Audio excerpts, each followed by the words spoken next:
Welcome to Stop Wasting Your Wine, a wine review podcast where we waste our wine so you don't have to. On this episode, we review a red wine from California.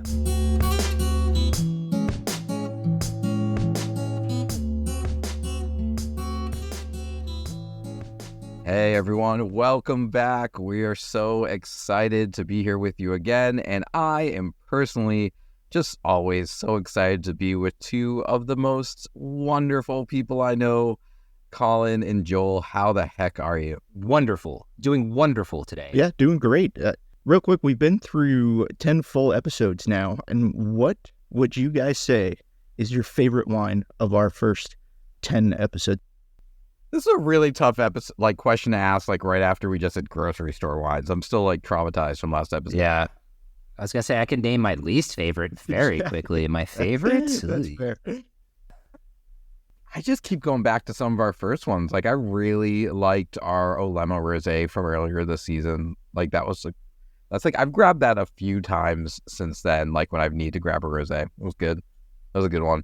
Yeah. Do you know what? I think the Muirwood was, I know it was our first episode, but I think that was the one that so far has really shocked me the most. I wasn't expecting to like a Chardonnay as much as I did there. So I might go ahead and say the Muirwood. All right. And I'm actually with Aaron. Should I be swirling now, or should I sit this one out? Oh my God. Whoa. Dude, forgot about him. Hey everyone. So, this is an exciting episode for us because not only are we going to talk about a very interesting wine, we have our very first guest. Mike, welcome to the show. How the hell are you? I'm great. It's great to be here, guys. I'm very excited about it. Hi, Mike. Yeah, we are really excited this could to be have a wild episode. First time with a fourth person. We have no idea how this is going to go. So, listener, just strap in because it might be a wild one. It's going to be wild. All right. Unbelievable. So, Mike, we're so excited to have you. Why are you here in a wine podcast? Why do you like wine? Why? I don't know. I started drinking wine a long time ago. I think it was in church. That was the first time. But after that, so I drink wine because I can't drink beer. And so then I started really drinking wine. You can't drink beer because you're morally opposed to it? Can't drink? Yeah, why? Yeah, go on. Go yeah. deeper. I have a wonderful thing called celiac disease where my inside. See, that's what I was wondering. Yeah, they try to eat themselves when I eat gluten, and they get really mad. And so that's out for me. You weren't doing gluten before it was trendy. Right? Yeah. Yeah. Yeah, white ladies made it really super easy for me to buy bread, which is great. All right, Mike, we are so excited to have you on the show today. Folks at home, so we decided that we wanted to have guests every now and then, and we thought it would be super fun if when we had a guest on the show that they would actually choose the wine that we were going to talk about today. Before we jump into your wine, is there anything else you want to plug or talk about before we get started? Yes, I do. I am running a marathon. I'm running the Chicago Marathon, and I'm trying to raise money for After School Matters, which is this unbelievable after-school program in Chicago, which helps Chicago teens do artistic programs and job trainings and academics and robotics and sports and all of the above, and helps kids finish high school to get into college. And it's just a really amazing program. So I'm trying to raise money for that. If anybody feels like they could give $1 or $2 or whatever, that would be amazing. Mike, that's awesome. And we're definitely going to drop the link to your fundraiser with this episode. So now tell us a little about the wine you brought for us today. I brought Freakshow, the Red Blend from the Michael and David Vineyard. Picked this one because at the end of the year this year, I'm a preschool teacher, and one of the parents brought me in a bottle of the Petite Syrah from Michael and David, and it had these chubby little elephants on it, and it was adorable, and I loved it. A great parent. Right? Always think about that for your preschool teachers. Or a tie. Yeah. Doesn't fit. Yeah. And Wine who is doesn't love always a chubby elephant? Yeah, that's right. And I went with the Red Blend because I really like red blends, and they make me feel like I'm in Game of Thrones and I'm about to take over a town or slaughter some innocents or something. I feel like this like we really should have like got goblets for this episode with like Yeah. this, and this is like, so that was the other bottle had like chubby elephants. Can you describe this bottle to the listener, Mike? Because I would love to. All right, in the background there are these 3 circus tent looking Bad Larrys with red and white stripes, and they look kind of faded and a little creepy. And then there's a whole bunch of wild looking humans on there. There's a couple of twins with a couple of top hats and some funky little bow ties. There's all these different types of circus performers. There's a glorious ape wearing a top hat and a bow tie. And then right dead center, there is a wolf man dressed immaculately, smoking a long cigarette, and he has a pocket watch. well, these are all like, now that I'm looking at it, these are all like really famous pictures, right? Like all mashed together. Because I see like Harry Houdini. Like, this is a really neat label. Like, I like this a lot. This is cool. I love this. Super Well, cool circus So, vibe. Mike, thanks for bringing this our way. Joel, since you have your face like pushed up to the label now, anyways, you want to tell us a little bit more? Let's dive into the details for us. I'm not going to lie. I'm still kind of transfixed on this label. Let me put that down because we can't just talk about the label all day. That would be ridiculous. Like Mike said, we are drinking the Freakshow Red Wine, the Red Blend. This is from the Michael and David Vineyards. So this is the 2020 Freakshow Red Blend. It is a blend of Syrah, Petite Syrah, and Soza. Colin, I'm going to have to ask you a little bit about that Soza grape.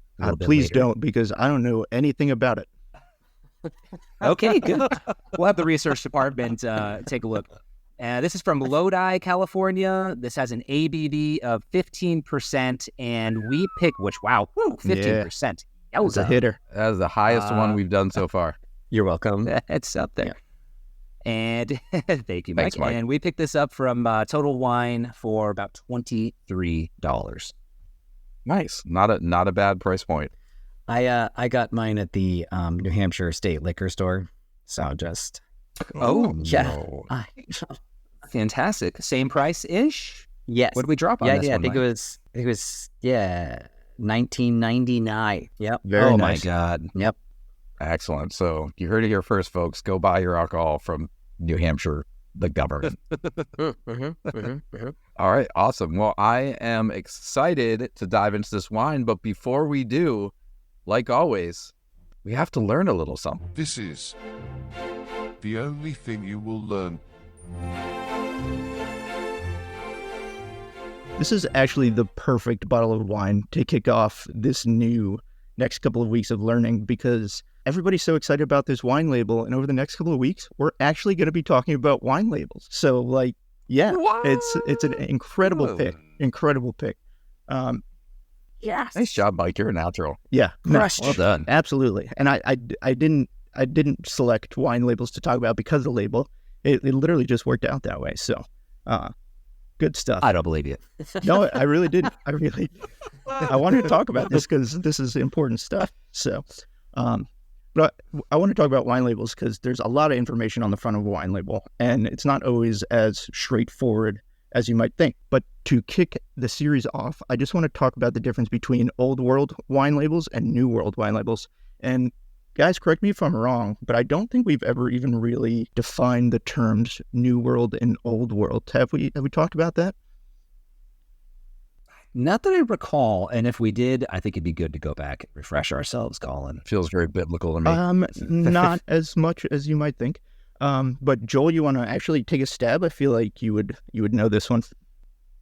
Okay, I feel despite I might know a little bit about this. I'm sure there's some nuances I don't know, but to me, old world is more Europe, where they've been doing this for a very long time. I'm talking about your Italians, your Spanish, your French, and then new world probably being a little bit more Western, the United States, as an example. Am I somewhere in the right range? So there's actually not much more nuance to it than that. It's the old world is European wines, and the new world is basically everything that's not European wines. All right. Since we're talking about labels, all wine labels, whether they're old world or new world, are going to have some mix of producer, region, and ABV because that's required, especially in the United States, to be on there by law.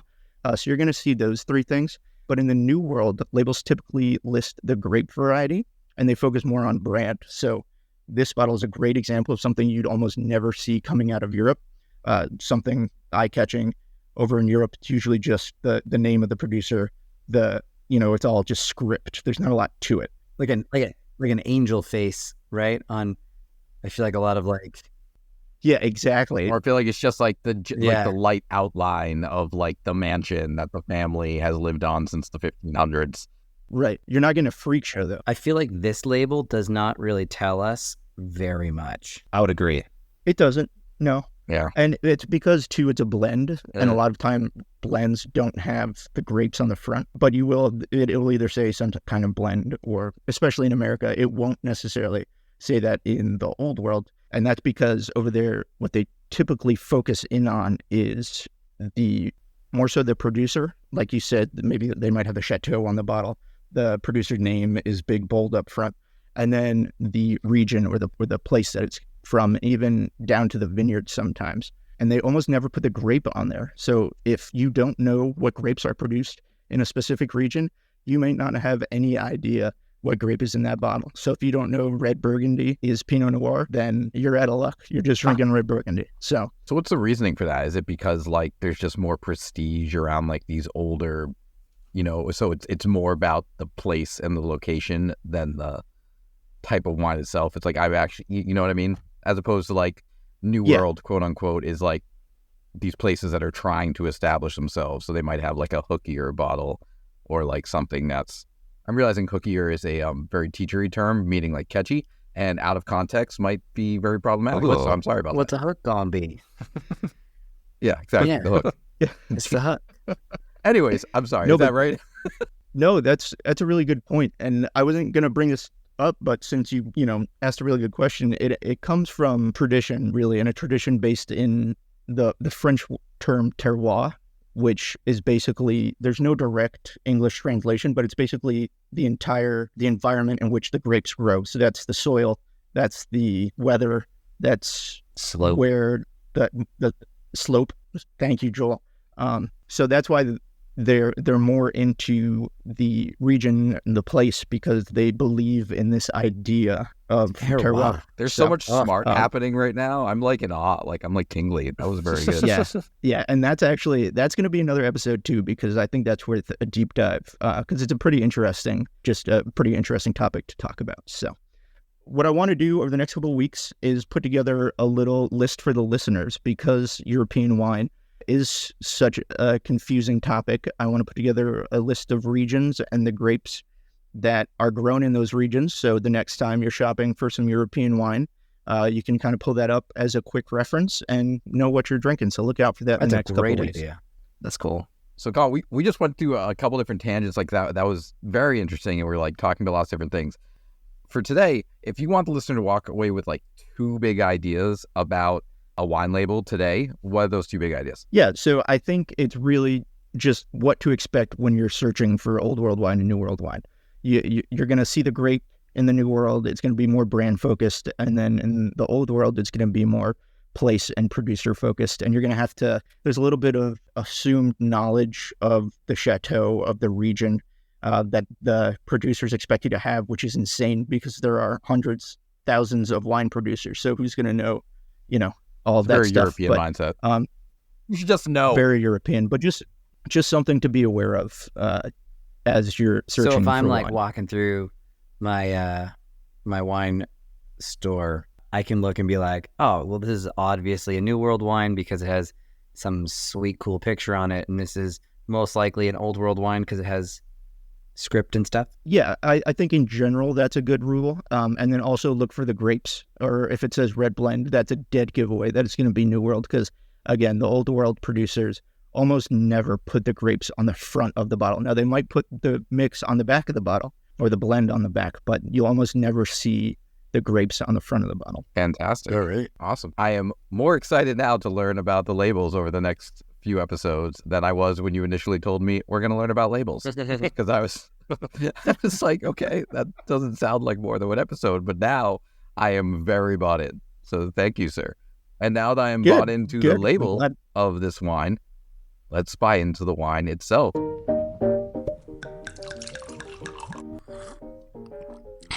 Tastes like wine. All right, guys, as we learned earlier this season, I hope everyone is swirling their wines so that we're burning off some of the alcohol. Right, Colin? Yeah, absolutely. Mike, that's a really nice swirl. Oh, yeah. It's a really nice, that's a nice glass. It's a huge glass. I think I found my biggest glass. Smart.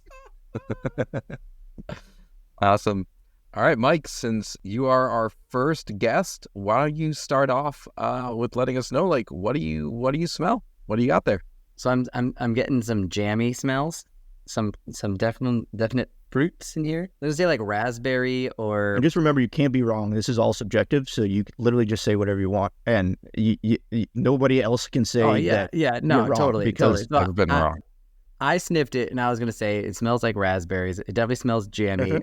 I feel Yeah. like I'm getting I don't know what it is, but I know that it's aged in oak barrels. It's actually aged in both French and American oak, I was reading. So you could get a little bit of, I'll throw out some terms, see if you pick any of this up. You could get some vanilla, you could get some chocolate, even a little dill sometimes from That's American weird. oak. So, I'm not saying that any or all of that is in there, but those are just some. I feel like I'm getting like caramel, but Yeah. it feels weird. Like, I'm just learning that oak trees can smell different based on what country they're in. So, like, maybe Mike should be on the show and I should go. Like, this is That's some actually bummer. why we had you invite Mike, Aaron. So it's like my when you have to exit train episode. your replacement.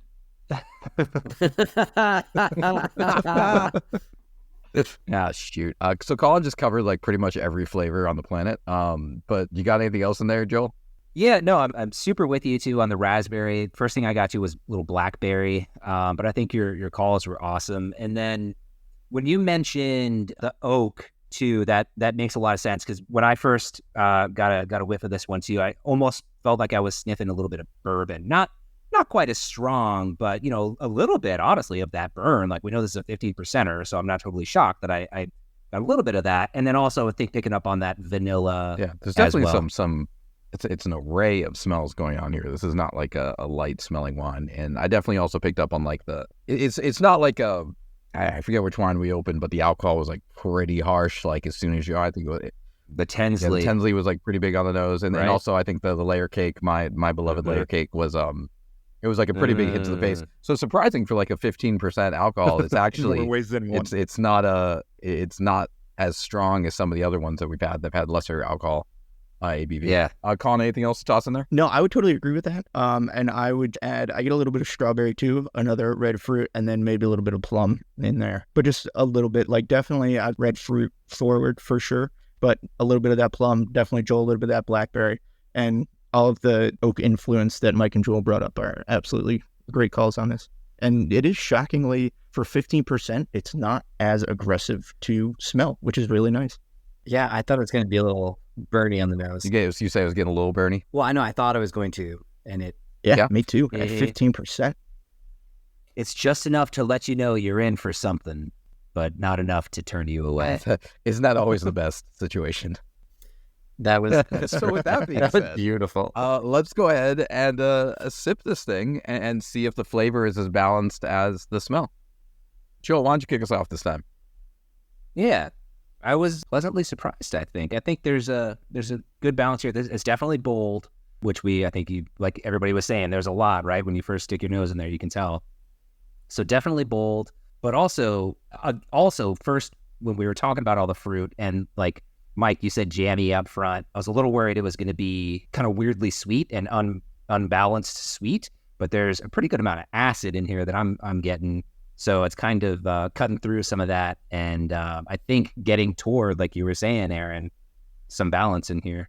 But definitely confirmed with the raspberry and the blackberry, and can taste some of that oak, but it's not overwhelming. Yeah, I'll say just on that, you don't get a lot of like oak as in cedar or actually wood flavor, but you do, for me anyway, I get a lot of that oak influence. So I get a lot of caramel, like just a ton of caramel. It's almost like caramel covered fruit. It really is intense, and that comes from that oak. I'll let you guys go on the others. I was getting some raisiny kind of notes in there. Yeah, no, and I think when you said jammy, it's absolutely correct. To get a wine to 15% alcohol, those grapes are going to be very ripe. And the more ripe the grapes, they're going to have a lot more sugar. Those fruit flavors aren't necessarily going to be as fresh. You're going to see a lot more of those jammy notes, a lot more of those cooked notes. Raisiny is a really good, pruny kind of dried fruit notes. You're right on with that. Yeah, and I'll say you mentioned kind of like the heavy caramel taste and whatnot, but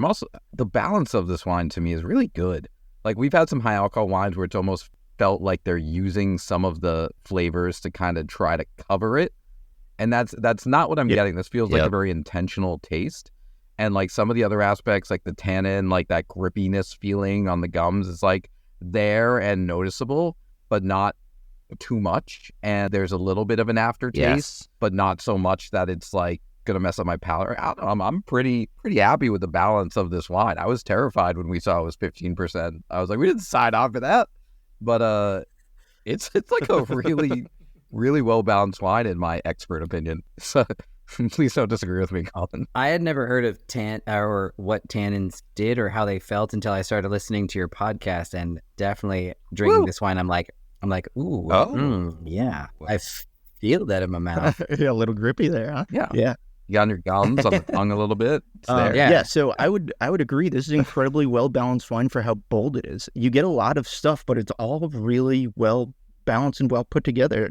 It's probably high tannin, probably high acid. I would say probably even high body. It really it's on the palate. You're drinking something when you just hold it in your mouth a little bit. But overall, yeah, like, for how big it is, usually, or not usually, but sometimes in a wine that's this big, you can have some flavors stick out, the alcohol stick out. I can't believe how well integrated the alcohol is for 15%. Like, you can still feel it. Like, there's no doubt, you're drinking a 15%er, but it's not at all unpleasant, which I feel like at 15%, it absolutely could get unpleasant really quickly. Especially 15% for $23. Like, I always feel like when you see a big ABV and a reasonable dollar number, it's like, oh boy, they're just trying to shove crap in there to make it seem palatable. Yeah. No, you're right. Absolutely. I think exactly. The in this case, the flavor and texture of this wine makes me really feel like I could invade somewhere. Like, I could be riding a dragon or something, just sipping on this. Not only could you be, but we probably should be right now. And that is a miss that we will own at the Stop Wasting Your Wine podcast. This is the first time we've had a guest, so we're learning. So now I'm taking note. Secure dragons for bold red wines in future. Okay. For what the bottle looked like and the ABV, like, if I was just like to pick this bottle up and look at the price point, look at the label, and look at the ABV, we're like, is this a gimmick? Like, what's going on here? Very pleasantly surprised with the balance. So that seems like an excellent opportunity to pivot. We've been talking a lot about the balance. We've been talking about the flavors. Colin, hit that last drop. Yeah, but did they like it? It's time for the review. All right. So as a reminder, since we have a guest on the show, we have our own system here. Try to put our wines in a place to kind of demonstrate how we feel about. So it's either on the kitchen table, meaning that it's a wine that we're proud to put out. We're going to drink it. We're going to show it off to our friends. It's in the closet, meaning that, it's a wine that we don't totally hate, but it's a backup. It's something we grab later, or it goes down the drain. Obviously, we also have our coveted wine fridge, but, we don't really talk about that every week because, quite frankly, we haven't found that very special wine yet. So most of our wines are either going on the table, going in the closet, or unfortunately going down the drain. All right, so Mike, as our coveted first guest, where are you putting this wine? I'm going to put this wine on my table. It is a big table with maps on it, and my enemy's armies are there, and mine are approaching. Kitchen table of a Viking. Yes, yeah. All right. Yeah. How about you, Joel? Where's this thing going? I am with you, Mike. I'm going to put this on my kitchen table. I was a little bit kind of like you, where you were going, Aaron, where you're sort of saying, "Oh, is the label a gimmick?" It's got this big thing. There's a lot to see on there. Are they just trying to draw me in and have my eyes go there at when I'm looking through the shelves? So I was a little bit worried, and then especially with the 15%, and all that good stuff. A little bit worried, but pleasantly surprised. Would definitely share this with my friends going on my kitchen table. Colin? Yeah, I agree. Again, just pleasantly surprised. I'm actually I can't get over that with what you guys were saying about the label is so true. I would never pick this up because it just looks like they're just trying to get one by you. I've been proven wrong, and this is definitely going on the kitchen table. And I might say, although we don't rank our guests, especially because we've only had one, but Mike, I'm putting in my wine fridge. So, this has been Just an absolute treat. If Mike goes missing, the cops are coming to your place first. Oh, gosh. Been a great guest, so thank you. Yeah, no, absolutely. Nailed it, Mike. Great job. Yeah, this is not a wine I grab. When you sent me the picture of the wine that you want us all to get, I was like, of course, this is the wine Mike wants us to get. But is it like yeah, I know. I told Aaron, I'm like, he has to be okay with me not liking it because, like, I don't know. Yeah.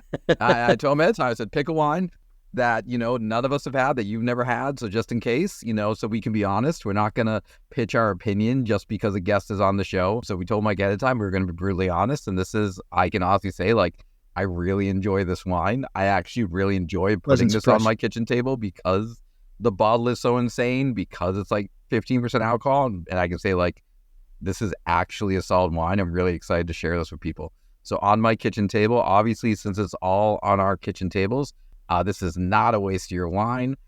At the price point of $23 if you're buying from a store, or $20 if you're buying from the New Hampshire government, it's a really good price point. Grab it, especially if you like a full body wine. Great job, Mike. Like, fantastic job. Thanks for having me, guys. This was so fun. The entire crowd is applauding right now. Everybody, just all the people in the stands. Yeah. Colin's going to add in crowd noise, hopefully. Yahoo. I will. That's fine. Yeah, I can do that. All right, Joel, do you want to tell the crowd about our social media? Nope. All right, then. Okay, folks. So as always, please like and follow us on every social media platform that you use. If you listen to us on Spotify, like us, follow us on Spotify, Apple Podcasts, whatever it is. And please follow our Instagram account at Stop Wasting Your Wine. And please, please, please share, let your friends know. We love that we have a dedicated band of listeners at this point, and we want to just keep sharing the good word. So thank you all for joining us. We'll see you around. Bye. Goodbye, internet people. See ya. Bye.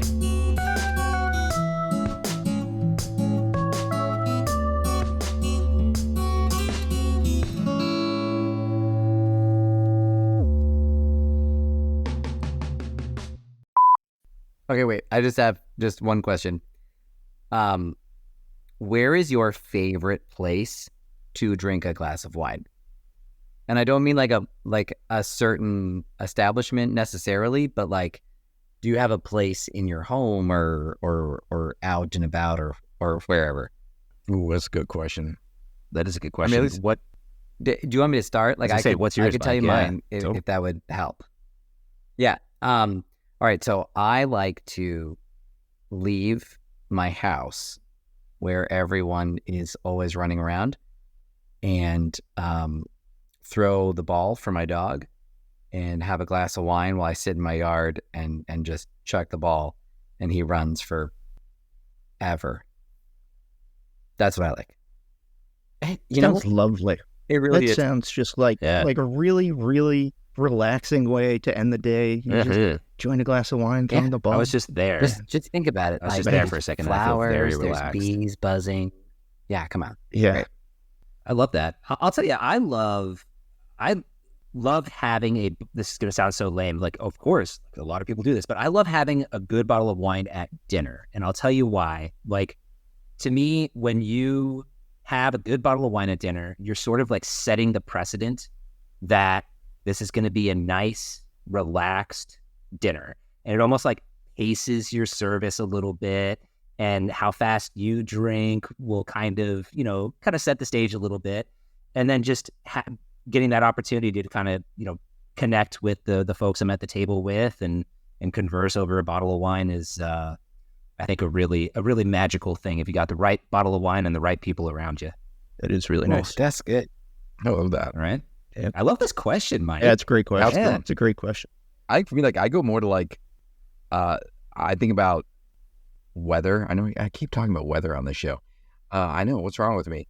I am excited because it's like I love having a glass of wine on my porch. I live in like a porch neighborhood. yeah. Like all the Yeah. houses on my street have a front porch. So when it's like really in the middle of spring or really in the middle of fall, when the weather is just like that, Crispy. like mid-70s, great. There's a lot of people just like sitting out on their porch. I love to go out on my front porch and just like sit out there, hang out with like a book or my wife and like have a glass of wine and just like enjoy the weather. Yeah, book or wife, either one. But like, Either or. Yeah, it's good. cut that. Colin, you're up. My favorite place to drink wine is every week right here with you guys. I mean, what better atmosphere can I think what a of good than, last one to say. than you know, melts. recording with you guys? It's just so much fun. I really do enjoy it. So thank you guys for making my podcast Really dreams come true. sweet.